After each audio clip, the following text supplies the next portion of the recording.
Je m'appelle Nizar Verdaille, j'ai 21 ans, je suis marocain de nationalité. Je me suis installé au Canada en 2015 pour poursuivre mes études en sciences politiques à l'Université de McGill et en finance à HEC Montréal.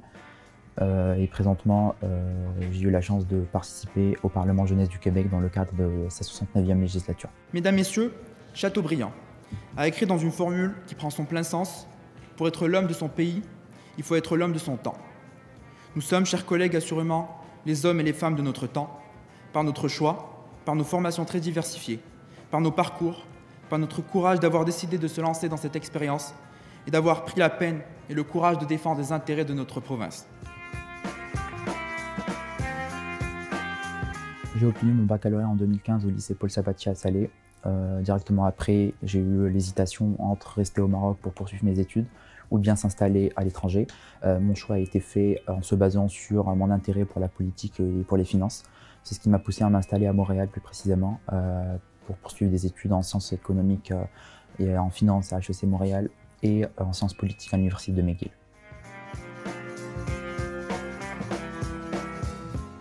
Alors, depuis mon jeune âge, vers l'âge de 12-13 ans, j'ai commencé à m'intéresser à la politique un petit peu partout dans le monde, notamment au Maroc, aux États-Unis, en France, au Canada.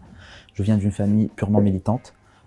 J'ai vu mes parents faire de la politique, j'ai vu mon père faire de la politique, j'ai vu mes grands-parents faire de la politique.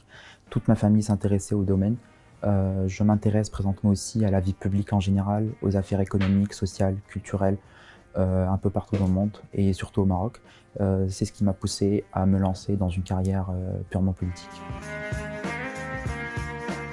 Alors depuis que je me suis installé au Canada, parallèlement avec mes études, j'ai eu l'occasion de participer beaucoup à la vie associative et à la vie politique au Québec.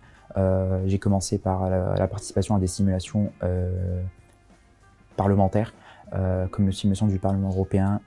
Et par la suite, j'ai enchaîné avec la simulation de l'OMC, de l'Organisation mondiale du commerce, et aussi la simulation de l'OACI, l'Organisation internationale de l'aviation civile. En fait, le fait de pouvoir participer au Parlement jeunesse du Québec, c'est juste le fruit et le résultat de plusieurs années de participation, d'accumulation de compétences. C'est ce qui a donné finalement, qui m'a donné la chance finalement de participer au Parlement jeunesse du Québec. Alors, le Parlement jeunesse du Québec, c'est tout simplement une simulation non partisane. Il n'y a aucun parti politique qui est représenté.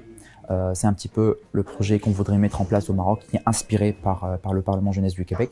Tout simplement, il y a un comité exécutif qui choisit les candidats, les étudiants et étudiantes qui vont participer en tant que députés, suite à des critères de sélection. Notamment, il faut avoir un bon dossier, basé sur des expériences passées en simulation et surtout la motivation et l'intérêt pour la politique. Il n'y a pas vraiment de convocation, mais par contre, il y a des séances d'information qui se font un petit peu partout, donc dans les universités, ainsi de suite. Puis par la suite, tu déposes un dossier de candidature. Donc tu réponds à plusieurs questions, tu ajoutes un CV, une lettre de motivation, ainsi de suite.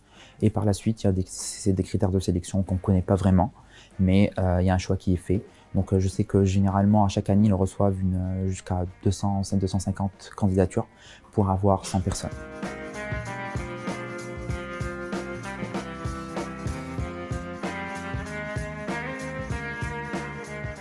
Un passage qui m'a vraiment marqué et qui a plu à tout le monde.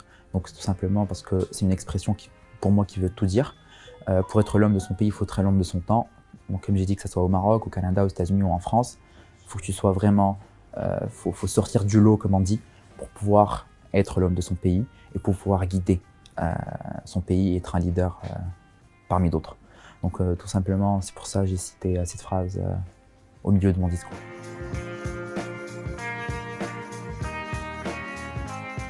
Au Québec, il y a vraiment la possibilité de participer à ce genre d'événement sans que tu sois vraiment québécois.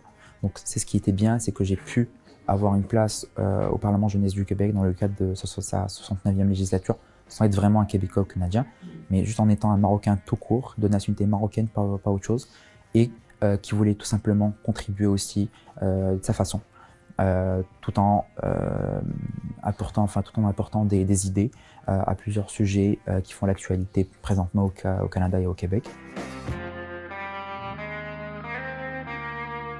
Non, non. Mais c'est pas à nous de choisir les sujets. Il y a un comité exécutif qui choisit à chaque année 4 sujets qui sont répartis sur 4 commissions différentes, 4 commissions parlementaires différentes. Par exemple, je vous donne un exemple. Par exemple, au Canada, ils ont décidé de légaliser le cannabis. Donc ça, c'est parmi les sujets qui ont été traités, parce que c'est un sujet qui touche la jeunesse et qui touche les citoyens québécois. Donc on pouvait apporter des idées, on pouvait amender des textes de loi, ainsi de suite. Donc c'est un petit peu ça, et au Maroc, ça va être vraiment la même chose. Donc il y aura à chaque année un comité exécutif qui va mettre en place 4 sujets différents, qui vont faire vraiment l'actualité, qui vont toucher à notre jeunesse marocaine. Et par la suite, on va répartir les participants, les députés, sur 4 commissions différentes, selon leur choix, de préférence. Et par la suite, ils auront l'occasion de débattre, que ce soit des sujets de santé, des sujets d'éducation, des sujets de culture, d'art, de sport, ainsi de suite. Mais vraiment, il y aura de tout. Alors, le projet, tout simplement, ça consiste à organiser une simulation non partisane. Donc, il n'y aura aucun parti politique qui sera représenté. Déjà, là au Maroc, on est à 40 partis politiques, donc pour les distribuer sur les participants, ça ne va pas être possible. Et aussi pour ne pas avoir de ligne politique à suivre. On ne peut pas avoir une ligne libérale, une ligne sociale ou autre, tout simplement pour avoir juste un parti majoritaire et un parti d'opposition pour fluidifier le jeu politique. Donc tout simplement, le but, c'est de donner à ces étudiantes et étudiants marocaines et marocains de pouvoir prendre la parole, travailler leurs compétences d'orateur et aussi de pouvoir exprimer librement leur point de vue dans les différents sujets qu'ils veulent, bien sûr sans toucher aux sujets tabous et aux sujets qui font la polémique. Alors juste aussi pour le Parlement jeunesse du Maroc, je travaille aussi en parallèle avec les responsables du Parlement jeunesse du Québec, qui ont aujourd'hui 70 ans d'existence. Ça fait 70 ans qu'ils sont là, 70 ans qu'ils organisent le Parlement jeunesse du Québec, donc ils ont vraiment une expérience et ils sont prêts à venir nous aider et à collaborer avec nous pour pouvoir mettre en place ce projet. Donc on va pouvoir aussi compter sur leur aide en plus des instances, des responsables ici au Maroc. Ben, ils vont nous aider, ils vont être là, que ce soit sur le plan académique ou sur le plan logistique, ben, ils vont être là pour nous aider. Donc ça va être vraiment une aide complète qui va être apportée. Et aussi je voudrais appuyer sur le fait que on va commencer directement par aller voir le plus d'étudiantes et étudiants possible. Donc on va aller voir le plus d'universités et de facultés publiques en premier plan et privées au Maroc pour attirer le plus d'étudiants et étudiantes possible. Donc ça va être un point aussi important. Deuxième point aussi qui est important, c'est que il y aura les étudiants, enfin les élèves qui sont en dernière année du baccalauréat, donc qui sont âgés de 17 à 18 ans, pourront aussi participer. Donc on ira voir aussi plein de lycées publics et privés pour pouvoir convaincre les étudiants et leur expliquer le projet et les inciter à venir participer. Il y a eu plusieurs Marocaines et Marocains qui m'ont posé des questions sur Internet, sur Facebook, sur les réseaux sociaux. Pourquoi les élèves de 17 ans? Tout simplement parce qu'à 1 an d'avoir leur majorité, de pouvoir voter aux élections, on les prépare à cette étape-là.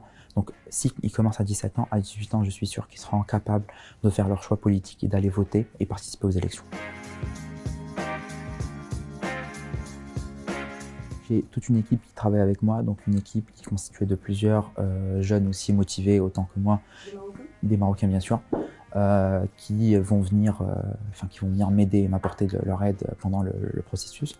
Je vais aussi veiller à faire des allers-retours, je vais aussi veiller à être là le plus de temps possible, au moins pour le lancement du projet.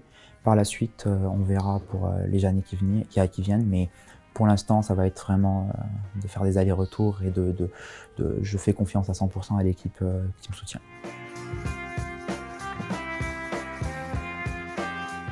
Non, je compte revenir au Maroc, ça c'est sûr. Ouais, ça c'est sûr.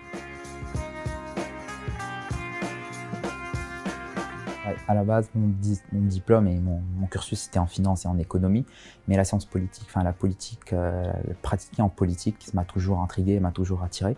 Donc je pense, je vais dire plutôt un homme politique qu'un homme de finance. En fait, je ne cherche pas vraiment un poste, mais surtout une position où je pourrais contribuer au développement de mon pays. Donc, que ce soit député, que ce soit ministre, que ce soit juste